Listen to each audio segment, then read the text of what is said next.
Hi guys, this is my second video. In this video I have pulled up, I'm sharing my screen, you guys can see, it's Strange Bodies by Sarah Gleason White. In this video I'm gonna kind of just read it and go through it and kind of break it down, see what she has to say, kind of put in my input a little bit on if I agree with this whole freakish adolescence and grotesque thing. And you guys can also write in the discussion posts if you guys kind of agree with that or not. It's an interesting concept and way of looking at Frankie and Mick. But before I start going in and reading some passages from that, I wanted to kind of just go back over more in depth than the last video, Frankie and Mick and how they are so similar. And I mean, obviously, to start, they're around the same age. I guess to start, you could say they're both girls, they're both white, they're both living in Georgia in the South. They're around the same age. Frankie is 12, so she's not a teenager yet. Mick is 14, so she's technically a teenager, but they're 2 years apart, but they definitely act very similar. They act very similar in age because they are very close in age. They're both kind of tomboyish, kind of I don't want to say like questioning their gender, but they're both kind of maybe in today's day and age that's what they would be doing, but they're both kind of tomboyish. They're not very girly, which does obviously kind of hit a roadblock at the time period that they were living in the South. There was kind of this very like ladylike idea of like being a Southern belle and what that means, and they kind of don't fit into that at all. They don't wear dresses. They have really kind of boy short hair. So yeah, that's physically they kind of look similar. They're about the same age. They both have these kind of friendly, I guess, figures. You could say Frankie Adams has John Henry, and Mick has her brother. And I think they both obviously kind of go through these phases in the novel, both novels, where they kind of have this realization that they're almost too good to be hanging out with them, when Mick starts calling her brother by his full name, when she starts calling him George instead of his nickname, and when Frankie kind of has her realization that, she's too good for John Henry, she doesn't want to be friends with him anymore, she doesn't, even though that's her cousin, she's kind of like, I'm over John Henry, and so I would say that John Henry and Mick's brother George, they both kind of have that male friendship, even though they are related, but it's kind of like, I guess in some ways you can say they're only friends, which kind of brings me into the next point that both of them I think are really lonely, which I know that I talked more about in the video yesterday, but they're both kind of, I would say, struggling to find themselves, maybe, or just kind of a sense of identity, a purpose, like I mentioned in the other video.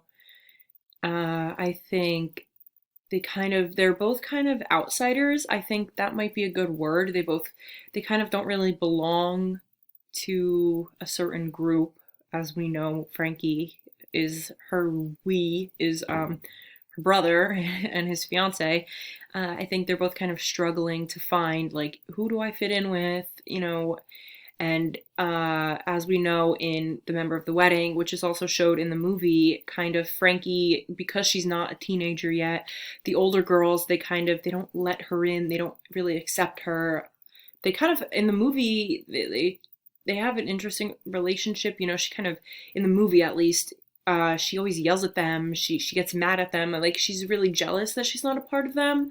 I'm not so sure if she would want to be a part of their group, but I think that because she's not, there is a bit of jealousy there.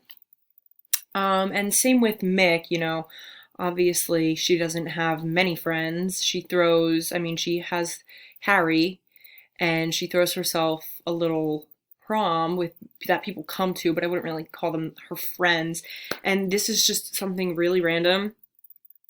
Kind of, it doesn't really have to do with the member of the wedding, but it just popped into my head when I said Harry. I just recently thought of this because I don't remember when it was. I think it was recently. We had to read an article for class. Um, Maybe that was when we were in class. I don't remember when it was. The days are getting mixed up. But I know we had to do something for class, and it was about John Singer. Maybe it was in David's presentation, but I remember reading something about John Singer and how he was originally supposed to be a Jew named Harry or Henry Minowitz. And as I was just going back and like looking at that for this, that's Mick's friend's name, which I mean, I guess you guys might have already knew that, but it kind of just like clicked for me recently. I was like, wait, isn't that the same name that was supposed to be given to John Singer, was the same boy that's friends with Mick? I just kind of thought that was interesting. I don't know what came first, but I just kind of thought that was interesting how that was supposed to be John Singer's name. And then McCullers kind of had that realization like, oh no, he's a deaf mute, he's John Singer. And then there was actually Harry, who was like a child that was Mick's friend. I don't know. I just thought it just popped into my head, and I was like, I wonder if anyone else noticed that, or maybe it was just obvious and I didn't catch it till now. But anyway, that was just something that popped into my head that I wanted to share. Not that this is about that, but yeah, they have not really a lot of friends. And then kind of going off of Harry, Frankie and Mick, they both kind of, since they're kind of coming of age, young age, becoming of teenagers, they both kind of have these bizarre, for lack of a better word, sexual experiences. Mick with Harry, that odd scene of them by the river, which is still kind of, I think, weird to everyone after you read it. And Frankie with the soldier, which is also bizarre. I think maybe bizarre because these girls are so young, or maybe just bizarre because they're just a little bizarre. They're kind of, I think it just kind of goes to show that the fact that they are bizarre goes to show that these girls don't know much about sex, about boys in general. They're young. I think that's just what it shows, that especially, not, like I said, not that this is a presentation on The Heart is a Lonely Hunter, but since we are comparing the two, it just, if you look at the way that Mick and Harry handled their situation, you know, he kind of picked up and left town and was like, you know, let me know if you're okay, you know. And I just think that kind of also highlights the immaturity that they all kind of hold, that they all kind of have. And then lastly, to touch upon Bernice and Portia, which is obviously Bernice is Frankie's like black servant, and Portia is Mick's. Obviously they kind of, Bernice and Portia both are kind of like mother figures for them. I know Mick has a mom, but I think Portia is kind of like her rock, kind of like her mother figure. They hang out a lot. It's kind of like their little crew. It's like Frankie, Bernice, and John Henry, and then you have Mick and Portia, who get along very well, obviously. They kind of raise them, which I don't think was an uncommon thing in the South. If you were rich and white and you had a black servant, I think a lot of times, especially with girls, that they were very close to their housemaids or their housekeepers, or whatever the correct term. But I think that was a common thing, that they would become very close with them.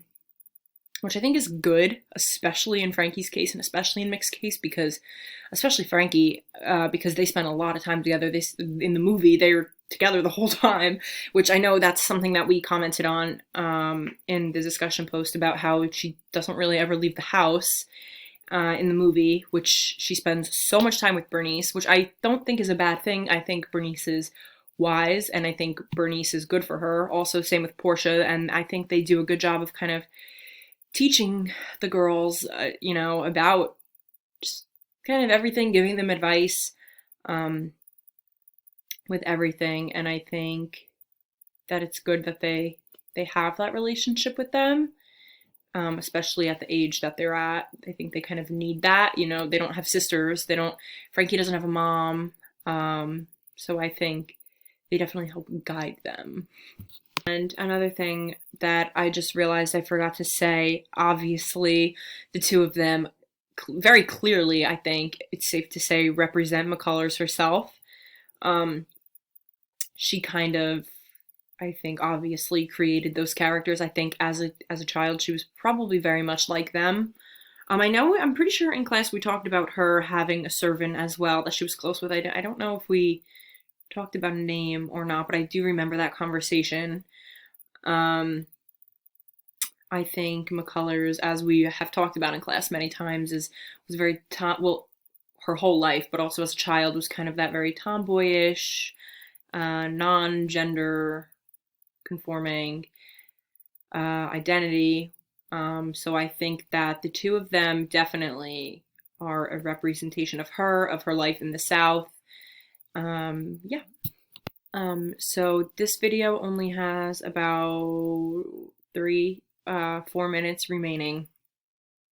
But I'm gonna start talking about it now, and then in the next video go like more into the reading and read more parts of it. But for this, I'm gonna be focusing on chapter 1 of Strange Bodies, called Freakish Adolescence, The Heart is a Lonely Hunter, and The Member of the Wedding. And just to kind of summarize what she talks about in this chapter, just by reading the first sentence. She says, most readers of The Heart is a Lonely Hunter and The Member of the Wedding describe McCullers' adolescent girls, Mick Kelly and Frankie Adams, respectively, as either freaks or grotesques, arising from the girls' apparent boyishness. That is what she talks about. I think even just reading that sentence, I was kind of like, most people would describe them as freaks. That's kind of an extreme thing to say. That's kind of mean. Freak and grotesque, just because they are boyishness. Like I said, obviously I'm gonna further share my opinion after reading this, going through it, seeing what she has to add, because as she says, that's what most people think, and then she kind of dives more into points about that. But my first impression, kind of before digging deep into this, was like, I don't think that they're freaks. I don't think that they are grotesque. And I don't think today's day and age that's something that they would ever be called. Because just because they aren't girly girls doesn't make them freaks. But like I said, I know that it not to excuse it, but it is kind of circumstantial, just growing up in the time period that they grew up in the South, being, like I said, these white female figures. They were kind of, I guess, expected to kind of be girly. Like I said, the image of like the Southern belle, very like classy and girly, and even as children, but clearly they're not like that. I think it's probably safe to say they never will be. Not that there's anything wrong with whatever they want to do, but like I said, I personally, at first when I read this, I was like, I wouldn't categorize them as that at all. But that's what Sarah Gleason White goes into. And she ends that first paragraph, this in kind of just the intro, by saying, the clarification of these terms radically alters how we read McCullers' narratives of adolescence, which I do think is very true. this video is about to end, but I'm gonna go more into it in the next one.